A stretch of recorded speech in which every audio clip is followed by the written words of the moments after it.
Hi there, and welcome to today's spooky story for Halloween.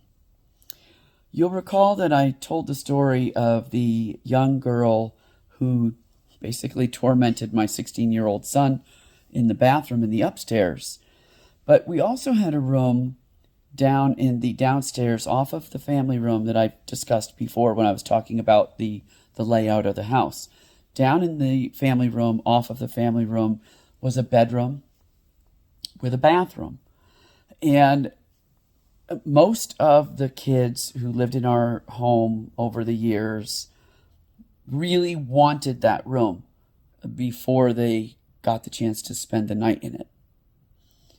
The one who lasted the longest was my oldest son, probably because he was mostly oblivious to most of what was going on in the house. He doesn't really see like the rest of the members of the family do.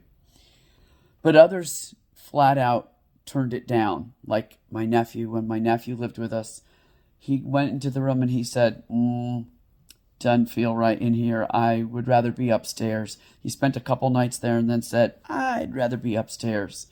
And he was probably 9 or 10 at the time. But my youngest son, he spent a little bit of time down there, enough to get tormented in that bathroom too, before he finally said, I think I want to move back upstairs, Mom. I don't like this room. There's something wrong with this room. And what happened to him was a very, very interesting thing. Now, on the back side of this room, on the back side of the bathroom of this room, was the basement. And a couple of times, I told you we had ghost hunters at the house. We had our own ghost hunting team out there once too. And one of the ladies who was a sensitive walked down into that basement area that backed up against the bathroom of that downstairs room. And she said, I don't like what I'm feeling down here. There's something really wrong in this basement. So with that as the backdrop, and that actually happened after this incident that I'm about to tell you, but with that as the backdrop, you'll maybe understand a little bit more why we believe that what happened to my son was paranormal. So one day he decided, he had come home from work and he decided he was going to go down, use the restroom. He said he sat on the toilet, and as he was there, he started to hear moaning and raking of nails on the wall behind him, which backed up to the basement, the wall that backed up to the basement.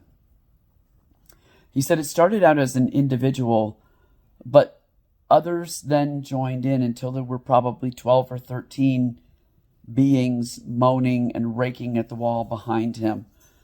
So after he got done on the toilet, he got up and he went down into that basement and he saw that there was nothing there. Nothing. So he then decided he was going to take a shower. He just he had kind of just brushed off what he had heard, even though it was very frightening. And he decided he was going to take a shower. He said as soon as he hit that shower, all that same noise started right back up, moaning and raking of the walls down in the basement on the back side of the bathroom wall. And he said now it seemed like not only was there 12 or 15 people, but more like 30. He said it was so overwhelming that he covered his ears and got out of the shower. And then it stopped. So very, very freaky story for him. If you liked today's story, please hit the plus button and the like button and come back tomorrow for another story. And have a great and spooky day. Thanks.